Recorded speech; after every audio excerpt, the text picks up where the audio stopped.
ጠላቶቻችን የጦርነት ነጋሪታቸውን እየጎሰሙ እየተንጫጩ እዚህም እዛም የሆነውን ነገር እያደረጉ ኢትዮጵያ ግን እየቀጠለች ፋኦ የኢትዮጵያን የአረንጓዴ ልማት እውቅና ሰጥቷል። 28 ኪሎ ሜትር የሚሸፍነው የመስኖና የሪዞርት ልማት ነው ህዳሴ ግድቡ አካባቢ ላይ የሚገነባው። የትግራይ ተቃዋሚ ፖለቲካ ፓርቲዎች ሌላ ሰርፍ ጠርተዋል።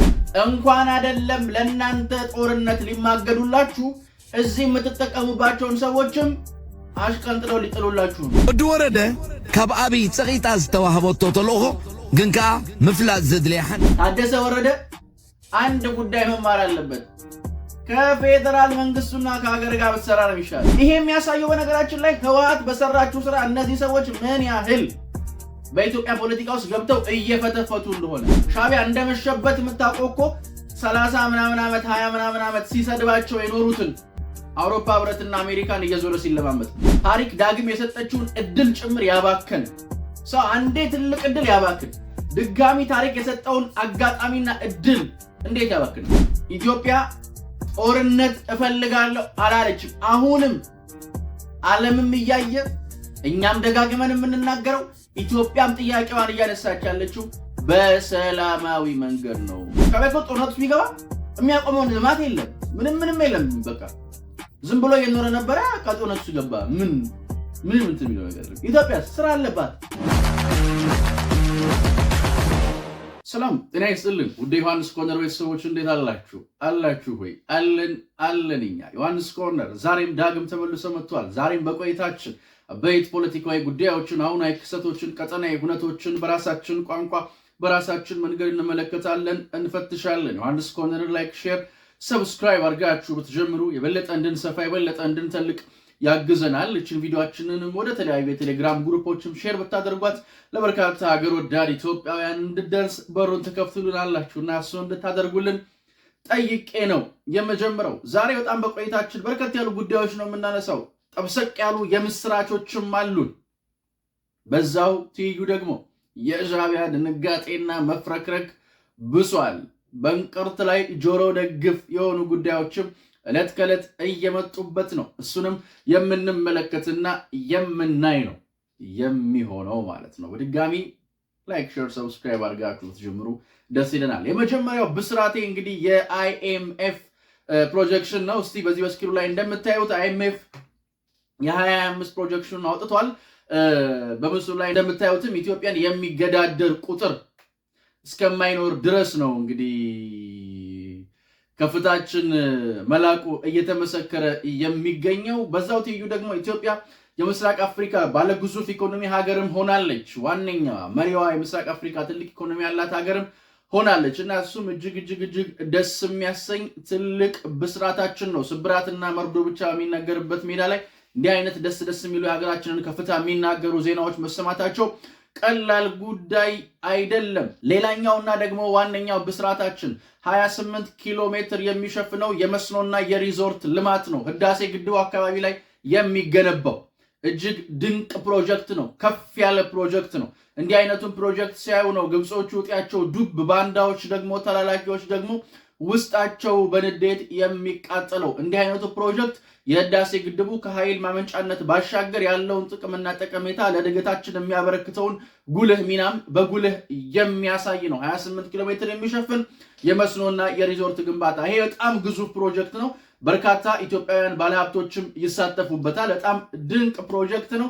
ኢትዮጵያችን ከማደግና ከማደግ ውጪ ሌላ ምንም ምርጫ የላትም። ሌላኛው ደግሞ ሌላም ብስራት አለ። ዛሬ ብስራት በጎርፍ ነው የሚያጥለቀልቀን።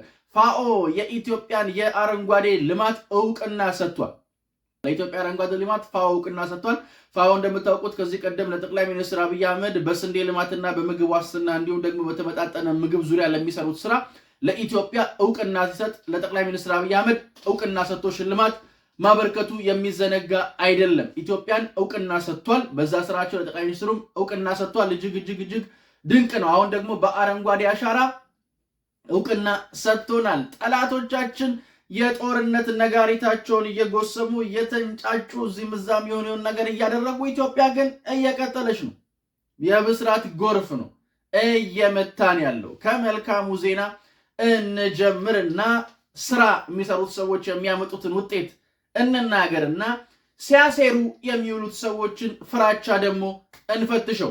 ሻቢያ ፍርሃቱ አናቱ ላይ ወጥቷል። አናቱ ላይ ወጥቶ እያዞረው ነው። አቤት ዶክተር አብይ አህመድ አሊ ግን የሚጫወቱት ጨዋታ ብልሃታቸው ድንቅ ነው። ድንቅ ነው። ሻቢያን መቆሚያ መቀመጫ ነው ያሳጡት።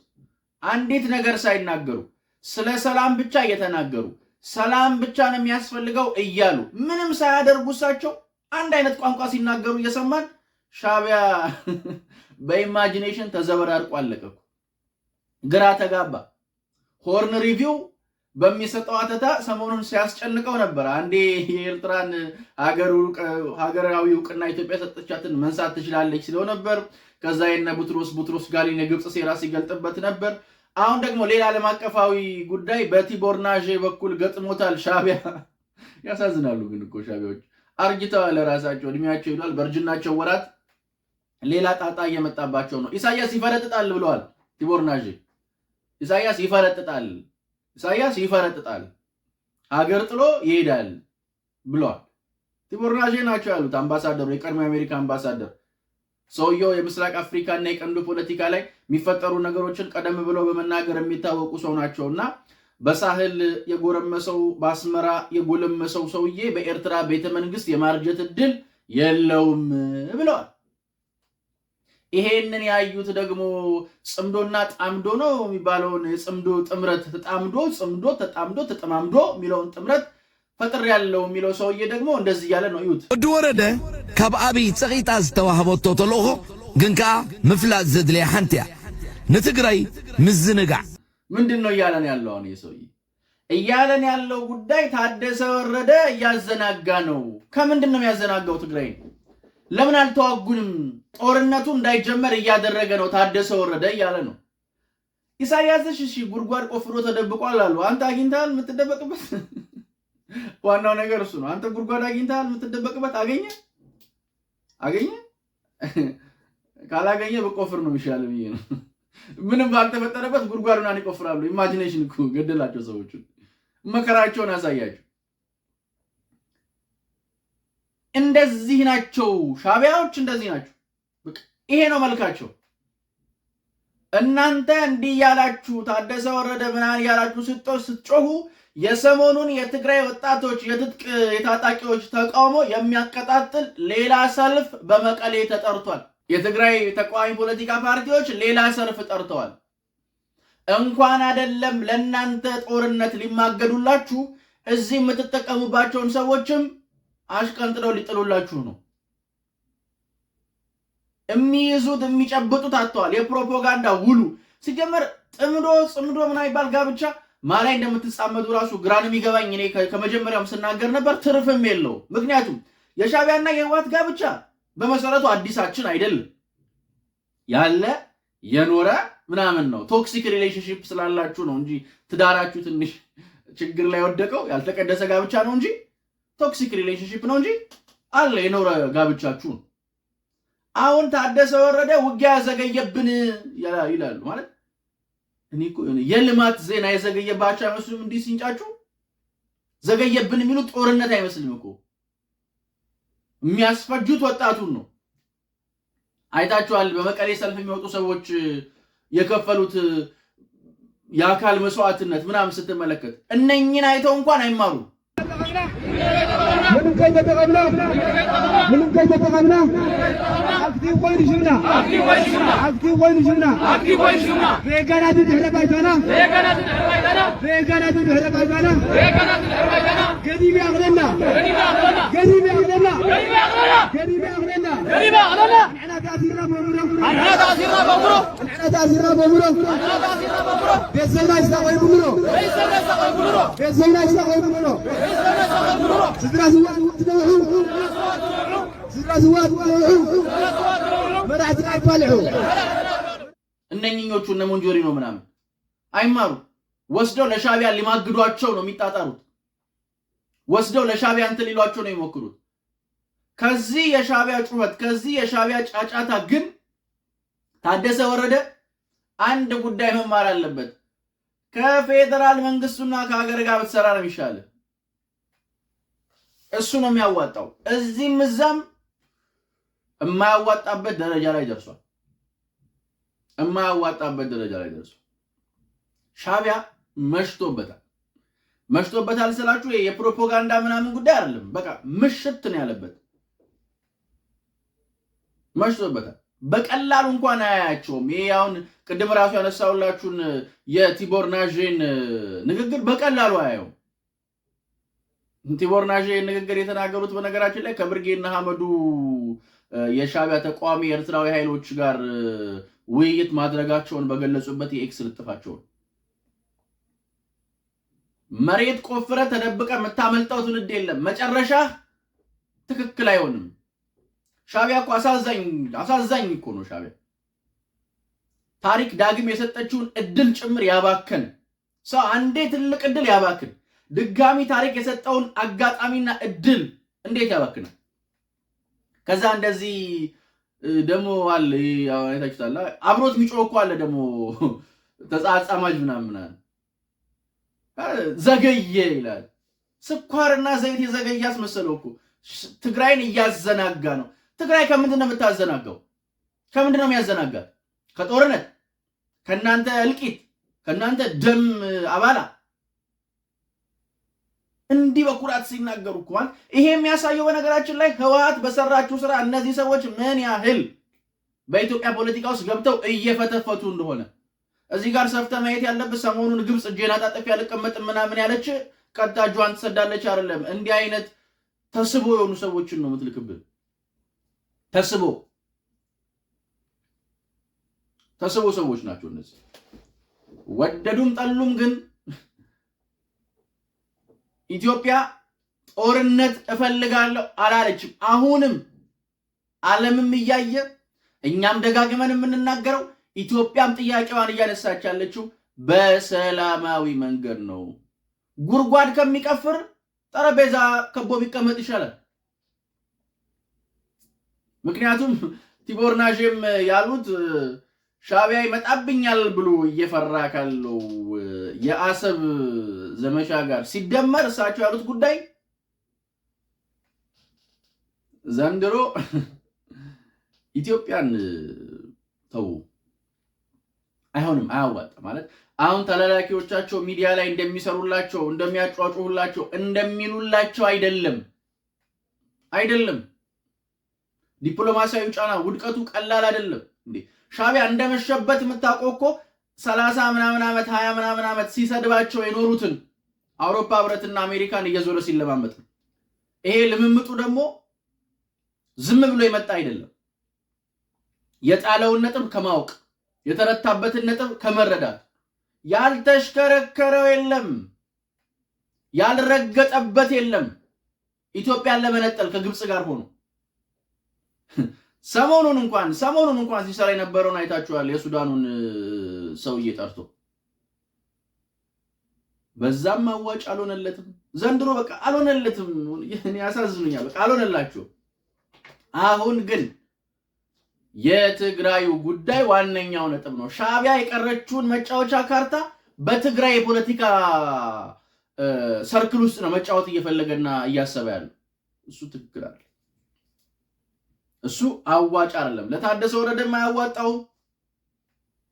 ህወሓትን ተዋት። አክቹአሊ ታደሰስ ምንድነው ልትሉ ትችላለች። እሱም ትክክለኛ ጥያቄ ይሆናል። እሱም ያስኬድ ይመስለኛል። ግን በዛም አለን በዚህም አለን በወዲያም ማሰመር ነው በወዲም ጠቀለል ነው። ሻዕቢያ ጨርሳለች፣ አብቅቶላታል። በአንጻሩ ኢትዮጵያስ ትጥቋም ዲፕሎማሲዋም ኢኮኖሚዋም ቀጥ ብሎ እየሄደላት ነው። እንደምትሻውና እንደምትፈልገው የኤርትራ ፖለቲከኞች እነሱ ምን ያህል ጥላቻን ያዘለ ፕሮፓጋንዳ እየሰሩ እንደሆነ እያያችሁ ነው። ኢትዮጵያ ጦርነት ለመክፈት አለመሞከሯ ራሱ ጭንቀት ሆኖባቸዋል። ጦርነቱ አለመከፈቱ፣ ጦርነት እንዲጀመር መፈለጋችሁ ምንኛ በዓለም አቀፍ ዳኝነትና ሕግና ስርዓት ነገሩ ሐቃችን እውነታችን መሆኑን ይታወቃል። ከጅምሩም ኢትዮጵያ ስትሰራ የነበረው እሱ ነው። በዲፕሎማሲ ስራዋን ሰርታ ጨርሳለች እኮ። ጭንቅ ጥበብ እኔ ሻቢያ በታሪኩ በዚህ ፍጥነት እንዲህ ፓኒክ ያደርጋል ብሎ አልጠበቁም። ትላንትና ሳነሳላችሁ እንደነበረው የኤርትራ ወጣቶች አዩት መልኩን። አዋጅ አወጀ ምናምን አለ። ምንም እኮ አልተፈጠረም። ምንም እኮ እየተፈጠረ አይደለም። እንደምታዩት ነው እንግዲህ መስከረም ክረምቱ አያልፉም አሉ፣ አለፈ። መስከረም ይጠባል አሉ፣ ጠባ። ይኸው ጥቅምትም ተጋምሷል። ምን ተፈጠረ? ምን የት ናቸው? ማየት ነው እነሱ የት እንዳሉ። እና ከዚህ ረገድ አንፃር ካየነው ምንም ትርፍ የለውም። አሁን የኢትዮጵያዊ ሚዲያዎችን ልሳኖቹን ተከራይቶ ቢያስጮ ቢያስለቅስ አያዋጣም። በዚህ ሰዓት የሚያዋጣው አንድና አንድ ጉዳይ ነው። አንድና አንድ ጉዳይ፣ እሱም ኢትዮጵያ ጋር ተግባብቶና ተስማምቶ ተነጋግሮ መቀጠል ነው። ሻቢያን እሱን እንቶ ታደሰ ወረደ የሚባሉ የጊዜያዊ አስተዳደር ግን የሚያዋጣውት ከፌደራል መንግስቱ ጋር መስራት ነው። ሻቢያም ፍሬም አድርጎ እንዲየጠበቁት ነው። እዛ ከህወሓቶች ጋርም ሰሞኑን ያሉበትን ነገር አደባባይ እያየነው ነው። እዛም እዚህም መኪና እንዳይገጩት ትክክል አይደለም። እና ከዚህ አንፃር ማየት በጣም መልካም ነው። የኛ ሀገር ግን እንደተሰመረላት፣ የኛ ሀገር ግን እንደተቀመጠላት፣ የኛ ኢትዮጵያ ግን ቀጥ ባለ መንገዷ እየቀጠለች የምትቀጥለውም እንደዛ ነው። ምክንያቱም ሌላ ምርጫ የላትማ። አንስቼላችኋለሁ። ሻቢያ እንዲህ ጦርነት የሚለው እሱ ተስፋ የለው፣ የሚቀርበት ነገር የለው፣ ልማት የለው። ጦርነቱ ቢገባ የሚቋረጥበት ልማት የለው። ሻቢያ እኮ ጦርነቱ ቢገባ የሚያቆመው ልማት የለም፣ ምንም የለም። በቃ ዝም ብሎ እየኖረ ነበረ። ጦርነቱ ሲገባ ምንም እንትን የሚለው ነገር የለም። ኢትዮጵያ ስራ አለባት። ለዛ ነው ከጦርነት የምትሸሸው። ብዙ የምትሰራው ስራ አለ። ብዙ ለውጥ አላት፣ ተስፋ አላት። ይሄ ተስፋ የቆረጠ ሽማግሌ ነው ዝም ብሎ ትውልድን እንትን ሊያደርግ የሚችለው። ስለዚህ ተማሩ። ከታሪክ አትማሩ፣ ከትላንትና አትማሩ። ግን ዛሬም ድረስ አደባባይ እየወጡ ጥያቄ እየጠየቋችሁ ካሉ የትግራይ ወጣቶች ተማሩ። እነሱን ይዋቸው። ለእናንተ ለው የሆኑትን እያያችሁ ነው። ፎቶዎቹን እያየን የሚያሳዝኑ ወጣቶች ናቸው። ዛሬ እናንተን ገንዘብ ደሞ ስጡ፣ ኑራችንን አሻሽሉን እያሉ በየአደባባይ የሚለምኗችሁ፣ ጦርነት አንፈልግም የሚሏችሁ። ስለዚህ የትግራይ ወጣት አሁንም ከነዚህ ተምሮ መግፋት መሸሽ አያስፈልግም። አልሞትም ለምንድን ነው የምሞተው ብሎ ማለት ያስፈልጋል። ግጭቱ ደግሞ የሻቢያ እንደሆነ ዋነኛው ማሳያ ቅድም ያነሳውላችሁ ነጥብ ታደሰ ወረደ እያዘናገረ ትግራይን እያዘናገረ ይላል። ማዘንጊያ የሆነ ሰው ምንም ተስፋ ይላል። እኔ ይገርሙኛል። ሆድ ብሎ አንገት ነው፣ ጭንቅላት የለም። በምን እንደሆነ ራሱ አላውቅም። እኔ በጨጓራቸው የሚያስቡ ተንታኞች ናቸው እነኚህ ሰዎችና እነሱን እንትን ማለትና መፈተሽ ያስፈልጋል እንትኑ ለማወቅ ማለት ነው። እና እንደዛ ነው። ኢትዮጵያችን ግን እየቀጠለች ነው፣ ትቀጥላለች። ከዛ ውጪ ምርጫም የላትም። እንዲያ ነው። እኛ ግን ሁሌም እንደምንለው እንደማይለወጥ አንድና ውድ ቃል አዲስ ትውልድ አዲስ ተስፋ፣ ሁሉም ጥሩ ይሆናል፣ ሁሉም በጎ ይሆናል፣ ሁሉም ሸጋ ይሆናል። የኔና የእናንተ ሀገርም እንደ ልማዷ ታሸንፋለች፣ እንደ ልማዷ ድል ታደርጋለች። ፈጣሪ ኢትዮጵያና ሕዝቦቿን አብዝቶ ይባርክ። ዮሐንስ ኮርነር ላይክ፣ ሼር፣ ሰብስክራይብ ማድረግ እንዳይረሳ። ጉድ ዮሐንስ ኮርነር ቤተሰቦች ቸር ቆዩን። የነገ ሰው ይበለን። ቺርስ